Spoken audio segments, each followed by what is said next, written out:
Good morning guys. I hope आप सब लोग अपनी अपनी स्टडीज़ पे अच्छे से फोकस कर पा रहे होंगे।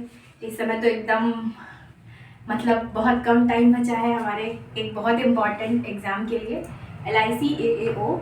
और इसी एग्ज़ाम के लिए मैं भी इस एग्ज़ाम की एक एस्पिरेंट हूँ, तो मैं भी इस एग्ज़ाम से रिलेटेड कुछ बातें आपको बताना चाहूँगी।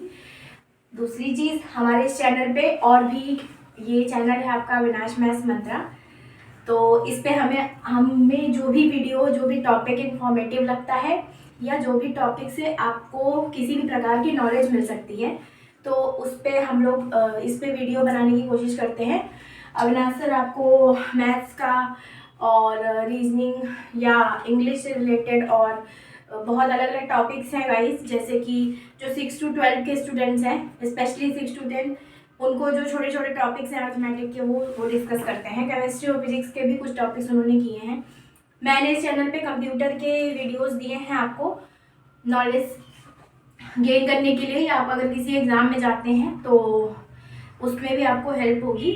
और अगर आप किसी टॉपिक पे और भी जानकारी चाहते हैं तो आप कमेंट सेक्शन में लिखिए, मैं उस टॉपिक पे वीडियो बनाने की कोशिश करूँगी कंप्यूटर से रिलेटेड। और अगर आपको मैथ्स, रीजनिंग या इंग्लिश में भी किसी प्रकार की कोई हेल्प चाहिए या किसी पर्टिकुलर टॉपिक नहीं समझ आ रहा है, वैसे आजकल यूट्यूब पे बहुत सारे हमारे टीचर्स हैं, इन्फ्लुएंसर्स हैं जो हमें पढ़ा रहे हैं, लेकिन अगर तभी आपको कोई चीज़ नहीं समझ आ रहा है या आप हमसे सीखना चाहते हैं तो प्लीज़ कमेंट सेक्शन में लिखिए। हम इस टॉपिक पे आपको समझाने की कोशिश करेंगे कि हम उस टॉपिक को कैसे समझे हैं या कैसे हम उसको करते हैं सॉल्व। तो अब इसके बाद हम बात करेंगे LIC AAO की। तो अभी तक सबका एडमिट कार्ड रिलीज हो चुका हुआ है। इसका जो पहला एग्ज़ाम है वो 17 फरवरी को है, और 17 फरवरी को है, तो उससे अब हमारे पास जो दिन बचे हैं बहुत कम बचे। 12 तारीख हो चुकी है, अब 5 दिन बचे हैं।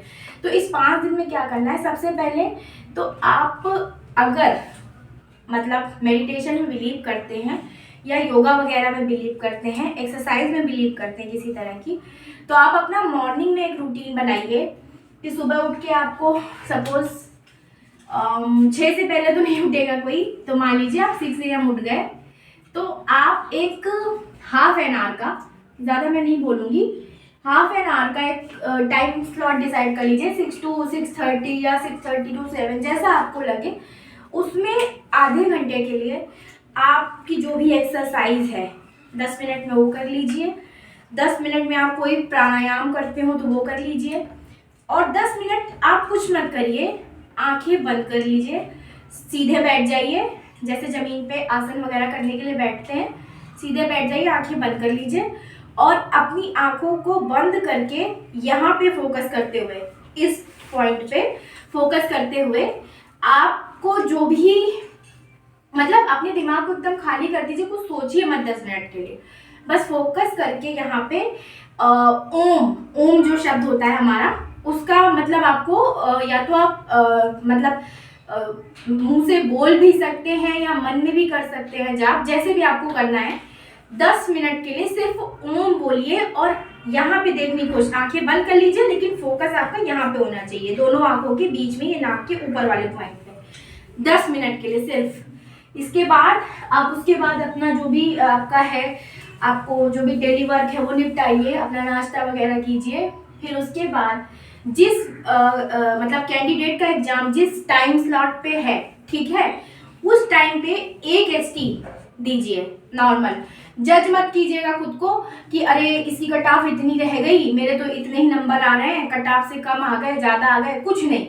बस 4 दिन बचे हैं। पहली चीज़, फ्राइडे को पहला पेपर है, तो थर्सडे को आपको ST नहीं देनी है, ठीक, थर्सडे को गलती मत कीजिएगा।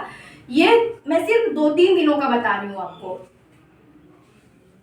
आपका ब्रेकफास्ट वगैरह हो गया, फिर आप अपना टाइम स्लॉट देख लीजिए एडमिट कार्ड में किसका कब है। उसके बाद आप अपना वो उस ST को उस टाइम पे दीजिए। बचे हुए टाइम पे आप रिलैक्स कीजिए, निगेटिव जितनी भी बातें उनसे दूर रहिए। अगर आपके घर में भीड़ भाड़ का माहौल है, आपके सोशल जो आपका ग्रुप वगैरह है वो ज़्यादा है, उनसे बिल्कुल दूर हो जाइए। ऐसे लोग हैं जो बार बार आपको बोल रहे हैं अरे तुम्हारा LIC लगा हुआ है, अरे तुम्हारा LIC भाई तेरे कितने नंबर आ गए, तुमने क्या कर लिया, तुम्हारा कट ऑफ क्लियर हुआ किसी ST में, ये सब बातों से बिल्कुल दूर रहिए। ये सब बातें आपको आगे नहीं ले जाएंगी, पीछे घसीट के लेके आ जाएंगी। आपके घर में अगर रिलेटिव्स हैं, फैमिली है, जाहिर सी बात है सबके पास है, अगर आप इनसे कुछ दिनों के लिए दूरी बना सकते, किसी टॉपिक पे बहस मत करिए, डिस्कशन मत करिए, आप सिर्फ करिए क्या वो मैं बताती हूँ। सारी चीज़ों से मैंने बता दिया किन किन बातों से आप दूर रहिए, निगेटिव बातों से सारी दूर रहिए।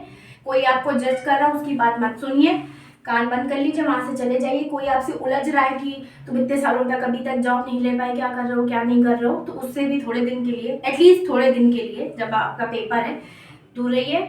फिर आपने एक ST दे ली अपने एक टाइम स्लॉट पे, वो टाइम होगा आपका 1 घंटे का, ठीक है। जब भी है आपका 10 बजे वाली शिफ्ट में है, 8 बजे वाले में है, उसमें आपने एक ST दे ली। फिर उसके बाद हम क्या करेंगे, उस ST में जो क्वेश्चन हम नहीं बना पाए या उस ST में जो क्वेश्चन हमें लगता है कि हमें कम आते हैं, तो उसको आप उस समय के लिए छोड़ दीजिए।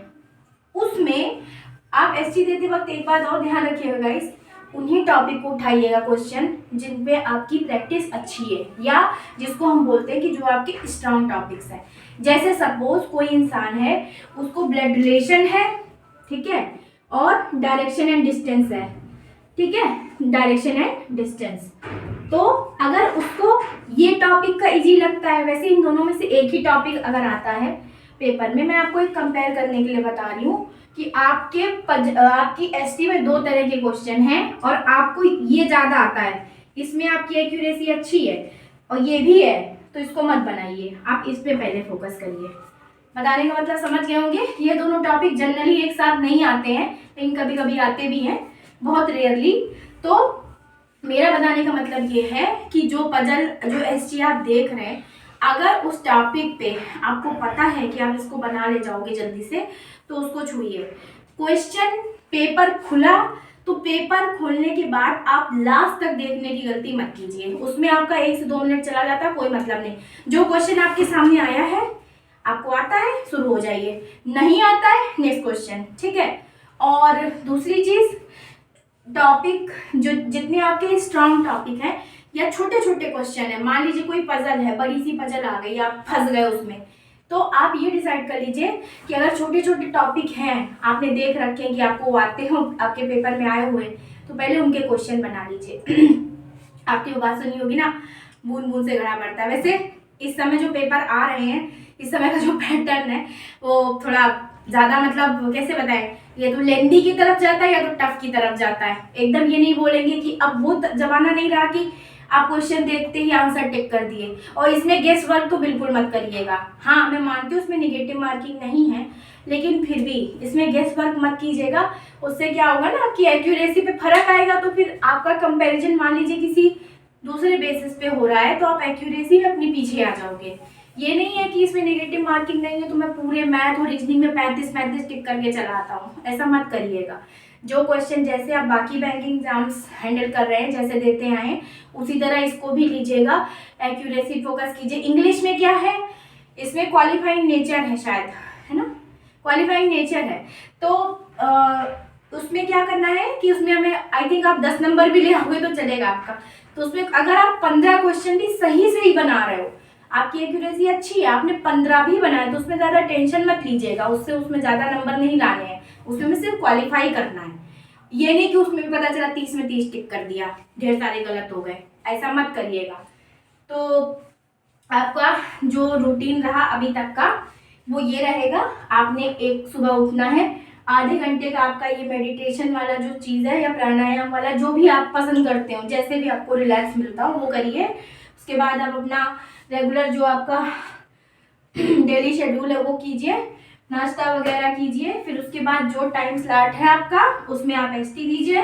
बाकी टाइम में आप क्या कर सकते हैं कि जैसे आपको किसी टॉपिक पे रिवीजन की जरूरत है, जैसे रिवीजन क्या किया जा सकता है, स्क्वायर रूट्स, स्क्वायर, क्यूब्स, फिर आपको टेबल्स हो गए, जिसको जितने तक आते हैं। आप सब कैंडिडेट्स प्रिपरेशन में है तो जाहिर सी बात है आपको ये सब पता होगा। दूसरी चीज़ से लॉ की टेक्निक है, इनइक्वालिटी की है, या इंग्लिश में ग्रामर के कुछ रूल्स हो गए, ये सब अगर आपको रिवाइज करने हैं तो आप इनको लाइटली रिवाइज कर सकते हो। बहुत ज़्यादा हमें एग्जॉस्ट नहीं करना है खुद को कि पता चला बहुत ज़्यादा थका दिया, तो ऐसा मत करिएगा। बाकी तो मैं सारा कुछ बता ही चुकी हूँ। निगेटिव चीज़ों से दूर रहिए, निगेटिव लोगों से दूर रहिए, बातों से दूर रहिए, फालतू की बहस मत करिए। जितना कम आप बोलेंगे इस समय उतना ही आप अपनी एनर्जी को सेव कर पाएंगे। तो गाइस बहुत बहुत ऑल द बेस्ट आप सभी को आपके एग्ज़ाम्स के लिए। बाद में हमें बताइएगा कि आपका एग्ज़ाम कैसा रहा। और दूसरी चीज़ हमारे चैनल पे आपको जो भी वीडियोस अच्छी लगती है उसको प्लीज़ गाइस आगे शेयर किया कीजिए और उन लोगों तक पहुंचाइए जिन्हें सच में वीडियोस की ज़रूरत है पढ़ाई के, तो मतलब अपनी स्टडीज़ के लिए। और हमें भी मतलब कमेंट के थ्रू बताते रहा करिए कि आपको हमारा वीडियो कैसा लगता है या आप क्या इसमें चेंजेस चाहते हैं, कौन सा इन्फॉर्मेटिव टॉपिक चाहते हैं। तो मिलते हैं गाइस जल्दी एक नई वीडियो में। तब तक के लिए ऑल द बेस्ट, अपनी पढ़ाई कंटिन्यू रखिए और अच्छे से पेपर देके आइए। Thank you so much.